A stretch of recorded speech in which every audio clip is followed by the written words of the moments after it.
रसूल करीम सल्लल्लाहु अलैहि वसल्लम को जहां मदीना में खुराक की किल्लत का जो कहत की सूरत इख्तियार करती जा रही थी एहसास था, वहां आपको ये भी मालूम था कि कुरैश का लश्कर भी नीम फाका कशी पर आ गया है। ये वो कैफियत होती है जो इंसान के एक दूसरे की शराइत मानने पर और मुआहिदों और समझौतों पर मजबूर करती है। किसी भी तारीख में इस शख्स का नाम नहीं लिखा जिसे रसूल करीम सल्लल्लाहु अलैहि वसल्लम ने खुफिया तरीके से कुरैश के इत्तेहादी गतफान के सालार ऐना के पास इस मकसद के लिए भेजा कि उसे कुरैश की दोस्ती तर्क करने पर आमादा करे। उसे ये नहीं कहा गया कि वो मुसलमानों के साथ मिल जाए। रसूल करीम का मकसद सिर्फ ये था कि गतफान और ऐना रजामंद हो जाएं और अपने कबीले को वापस चले जाएं। लेकिन कुरैश का लश्कर 2000 नफरी की फौज से महरूम हो जाएगा। ये तवक्को भी की जा सकती थी कि दूसरे कबाइल भी गतफान की तकलीद में कुरैश के लश्कर से निकल जाएंगे। क्या मोहम्मद हमें इस ज़बानी मुआहिदे की दावत दे रहा है? ऐना सालार ने रसूल खुदा के एलची से कहा, हमने यहाँ तक आने का जो खर्च बर्दाश्त किया है वो कौन देगा? रसूल खुदा के एलची ने कहा, हम देंगे। नबी करीम सल्लल्लाहु अलैहि वसल्लम ने फरमाया है कि तुम लोग अपने कबीले को वापस ले जाओ तो इस साल मदीना में खजूर की जितनी पैदावार होगी उसका तीसरा हिस्सा तुम ले जाना। खुद मदीना आ जाना, पूरी पैदावार देख लेना और अपना हिस्सा अपने हाथों अलग करके ले जाना। सालार ऐना मैदान जंग में लड़ने और लड़ाने वालों की क़यादत करने वाला जंगजू था, लेकिन गैर जंगी मसाइल और उमूर को बहुत कम समझता था। मौरिख इब्ने कुतैबा ने लिखा है कि इस वाक़े के कुछ ही अरसे बाद रसूलुल्लाह सल्लल्लाहु अलैहि वसल्लम ने उसे मुस्तैद अहमक का खिताब दिया था। वो बड़े ताकतवर जिस्म वाला और जिस्मानी लिहाज से फुर्तीला और मुस्तैद रहने वाला आदमी था। उसने अपने सरदार गतफान से बात की।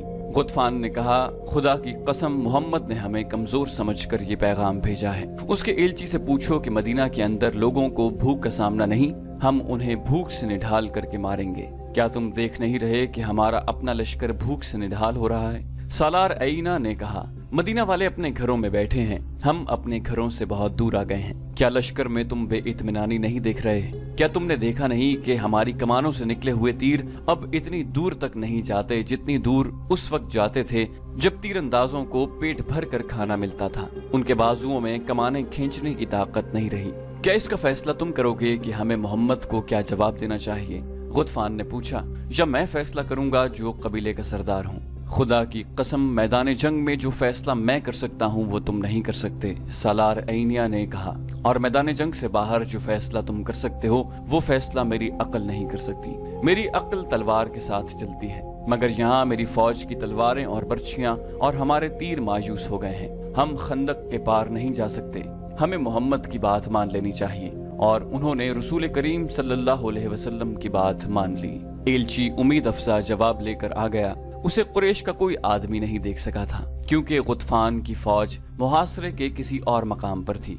अल्लाह के रसूल सल्लल्लाहु अलैहि वसल्लम के खिलाफ कौन बोल सकता था? मगर आपने इस्लाम की तालीमात के ऐन मुताबिक अपने सरकर्दा साथियों को बुलाया और उन्हें मौका दिया कि किसी को आपके फैसले से इख्तलाफ है तो वो बोले। आप सल्लल्लाहु अलैहि वसल्लम एक शख्स का फैसला पूरी कौम पर ठूंसने के कायल न थे। चुनाचे आपने सबको बताया कि आपने गतफान को क्या पेशकश की है। यहाँ उम्मत को मशवरे की अहमियत सिखाई गई है। चंद पुरजोश आवाजें उठी, नहीं, हमारी तलवारें जिनके खून की प्यासी हैं, खुदा की कसम हम उन्हें अपनी जमीन की पैदावार का एक दाना भी न देंगे। जंग तो हुई नहीं, हम लड़े बगैर क्यों जाहिर करें कि हम लड़ नहीं सकते? उसकी तायद में कुछ आवाजें उठी। ऐसी दलीलें दी गईं जिन्हें रसूलुल्लाह सल्लल्लाहु अलैहि वसल्लम ने इसलिए कबूल फरमा लिया कि ये अक्सरियत की आवाज थी। आप सल्लल्लाहु अलैहि वसल्लम ने अपने एलची को दोबारा गतफान और ऐना के पास न भेजा, लेकिन आपने सब पर वाज़े कर दिया कि तदब्बुर और हिकमत अमली के बगैर मुहासरा नहीं तोड़ा जा सकेगा। खुदा हक परस्तों के साथ था। रसूल करीम सल्लल्लाहु अलैहि वसल्लम ने अपने अल्लाह से मदद मांगी जो एक इंसान के रूप में आपके सामने आ गई थी। ये थे नईम बिन मसूद रज़ी अल्लाहु अन्हु। उनका ताल्लुक गतफान के कबीले से था। नईम रज़ी अल्लाहु अन्हु सरकर्दा शख्सियत थे। खुदा ने उन्हें गैर मामूली दिमाग अता किया था। 3 अहम कबीलों कुरैश, गतफान और बनु कुरैज़ा पर उनका असर व रसूख था। एक रोज नईम रज़ी अल्लाहु अन्हु जो कि कबीला गतफान में थे, मदीना में रसूल खुदा सल्लल्लाहु अलैहि वसल्लम के सामने आ खड़े हुए। खुदा की कसम तू कबीले का गैर है। रसूलुल्लाह सल्लल्लाहु अलैहि वसल्लम ने फरमाया, तू हम में से नहीं, तू यहाँ कैसे आ गया? नईम रज़ी अल्लाहु अन्हु ने कहा, मैं आप में से हूँ। मदीना में गवाह मौजूद हैं। میں نے درپردہ اسلام قبول کر لیا ہے۔ اپنے قبیلے کے ساتھ اسی مقصد کے لیے آیا تھا کہ آپ کے حضور حاضر ہو جاؤں، مگر موقع نہ ملا۔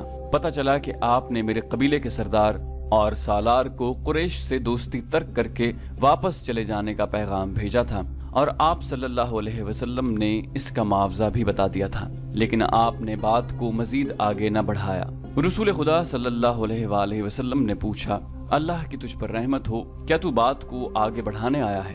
نعیم رضی اللہ عنہ نے جواب دیا، نہیں میرے اللہ کے سچے نبی صلی اللہ علیہ وسلم، مجھے آپ ہی کے قدموں میں آنا تھا۔ اہل مدینہ پر مشکل کا وقت آن پڑا ہے، میں اپنی جان لے کر حاضر ہوا ہوں۔ یہ حضور صلی اللہ علیہ وسلم اور اسلام کے شہدائیوں کے جس کام آ سکتی ہے، حضور کے قدموں میں پیش کرتا ہوں۔ اپنے لشکر میں سے چھپ چھپا کر نکلا ہوں، خندق میں اتر تو گیا، لیکن سنتریوں کی موجودگی میں اوپر آنا خودکشی کے برابر تھا۔ اوپر چڑھنا ویسے بھی محال تھا، بڑی مشکل پیش آئی۔ خدا سے آپ کے نام پر التجا کی، گڑ گڑا کر دعا مانگی، اللہ نے کرم کیا، سنتری آگے چلے گئے اور میں خندق پر چڑھایا۔ رسول اکرم صلی اللہ علیہ وسلم کو نعیم رضی اللہ عنہ کے متعلق بتایا گیا کہ یہ کس حیثیت کا شخص ہے۔ رسول کریم نے ان کے ساتھ دو چار باتیں کی تو آپ کو اندازہ ہو گیا کہ نعیم رضی اللہ عنہ اونچی سطح اور عقل کے انسان ہیں۔ آپ نے نعیم رضی اللہ عنہ کو بتایا کہ محاصرے نے جو حالات پیدا کر دیے ہیں، ان سے نکلنے کے لیے ضروری ہو گیا ہے کہ قریش کے لشکر میں جو مختلف قبائل شامل ہیں انہیں قریش سے بدظن کیا جائے۔ اس کا طریقہ یہ ہے کہ 2-3 قبائل کے ساتھ خفیہ معاہدے کر لیے جائیں۔ نعیم رضی اللہ عنہ نے کہا، یا رسول اللہ، اگر میں یہ کام اپنے طریقے سے کر دوں تو کیا حضور صلی اللہ علیہ وسلم مجھ پر اعتماد کریں گے؟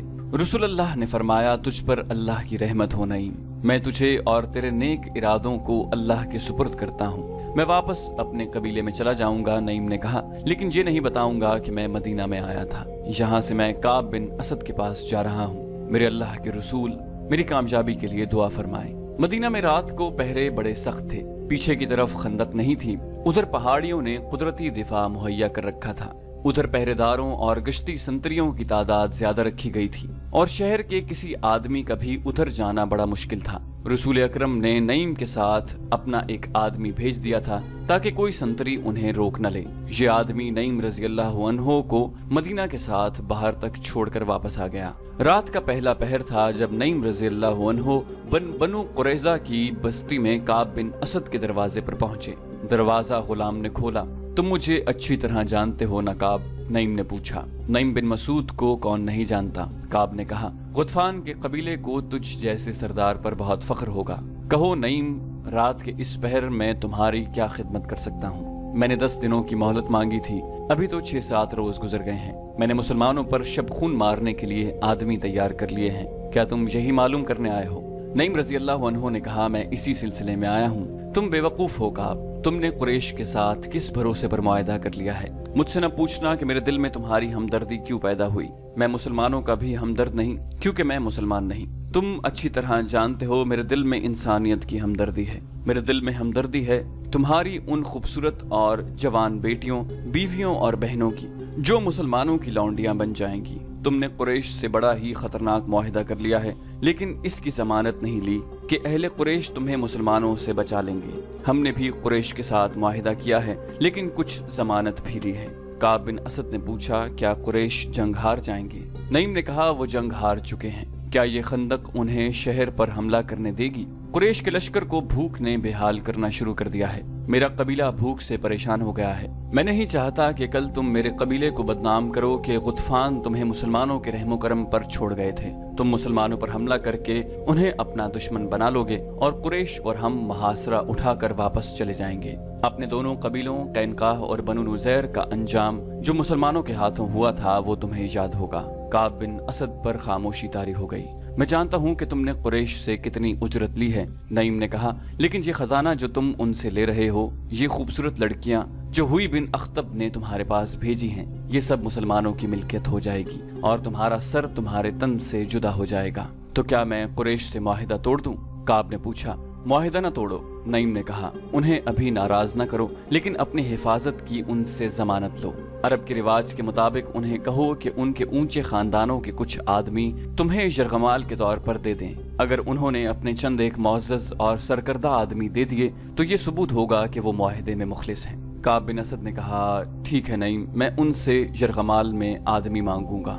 नईम बिन मसूद रात के वक्त पहाड़ियों में चले जा रहे थे। उनकी मंजिल कुरैश की खैमागाह थी जो कई मील दूर थी। सीधा रास्ता छोटा था लेकिन रास्ते में खंदक थी। वो बड़ी दूर का चक्कर काट कर जा रहे थे। वो गुज़श्ता रात से मुसलसल चल रहे थे, मगर छुप छुप कर चलने और आम सफर में बहुत फर्क था। नईम रज़ियल्लाहु अन्हु जब अबू सुफियान के पास पहुंचे तो एक और रात शुरू हो चुकी थी। उस वक्त उनकी हड्डियां भी दुख रही थीं और उनकी जबान सूख गई थी। एक ही बार बेतहाशा पानी पीकर वो बोलने के काबिल हुए।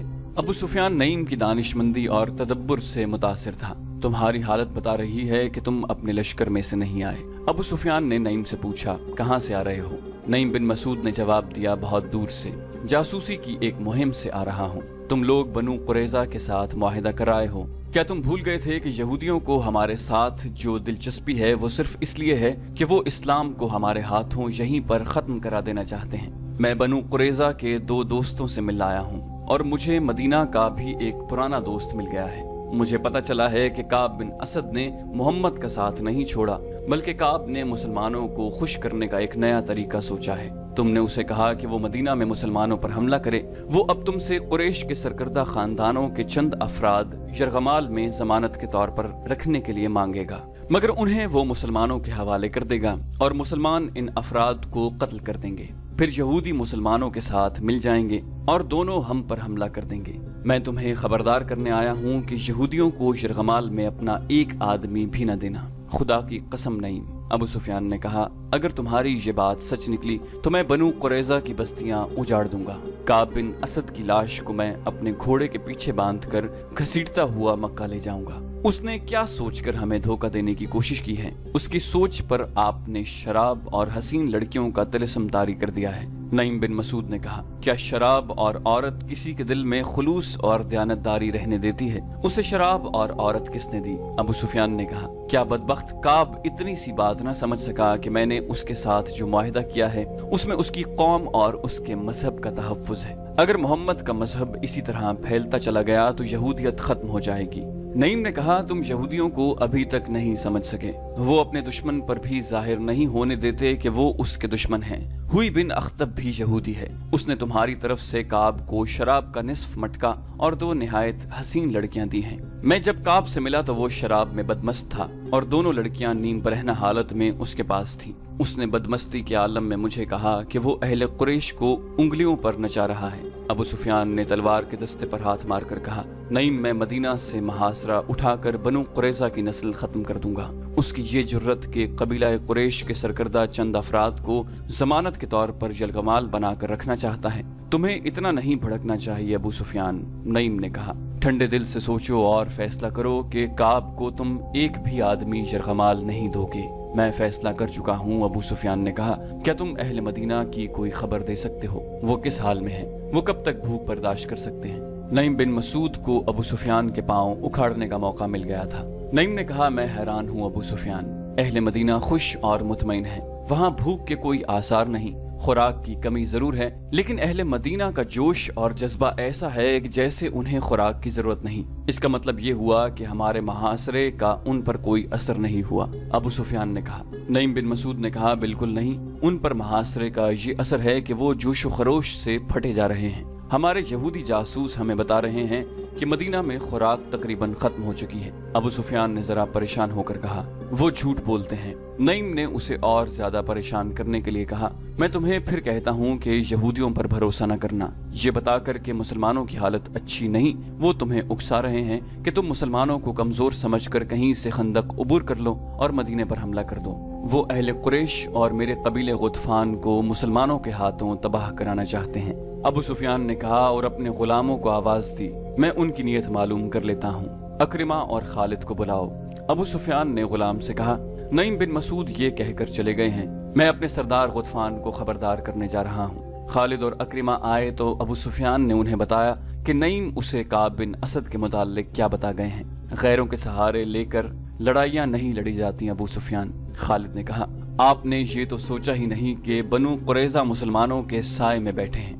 वो जमीन के नीचे से मुसलमानों पर वार कर सकते हैं, लेकिन वो हैं तो मुसलमानों के रहम करम पर। अगर आप लड़ने आए हैं तो जंगजुओं की तरह लड़ें। क्या ये सही नहीं होगा कि तुम दोनों में से कोई काब बिन असद के पास जाए? अबू सुफियान ने पूछा। हो सकता है कि उसने नईम से कहा हो कि वो हमसे यरगमाल मांगेगा, लेकिन तुम जाओ तो वो ऐसी शर्त पेश न करें। क्या तुम्हें नजर नहीं आ रहा कि तमाम का तमाम लश्कर नीम फाका कशी की हालत में है? क्या ये लश्कर खंदक उबूर कर सकता है? यही एक सूरत है कि काब मदीना के अंदर मुसलमानों पर शबखून मारने का इंतजाम करे। अकरिमा ने कहा, मैं जाऊंगा। मैं आपको ये भी बता दूं कि काब बिन असद ने यरगमाल की शर्त पेश की तो मैं आपसे पूछे बगैर मुआहिदा मनसूख करके आऊंगा। खालिद ने अबू सुफियान से पूछा, क्या मैं भी अकरिमा के साथ चला जाऊं? इसका अकेले जाना ठीक नहीं। अबू सुफियान ने कहा, नहीं, अगर खतरा है तो मैं 2 सालार जाया नहीं कर सकता। अकरिमा अपनी हिफाजत के लिए जितने लश्करी साथ ले जाना चाहता है ले जाए। अकरिमा इसी वक्त रवाना हो गया। उसके साथ 4 लश्करी थे। उसे बड़ी दूर का चक्कर काट कर बनु कुरैजा तक पहुंचना था।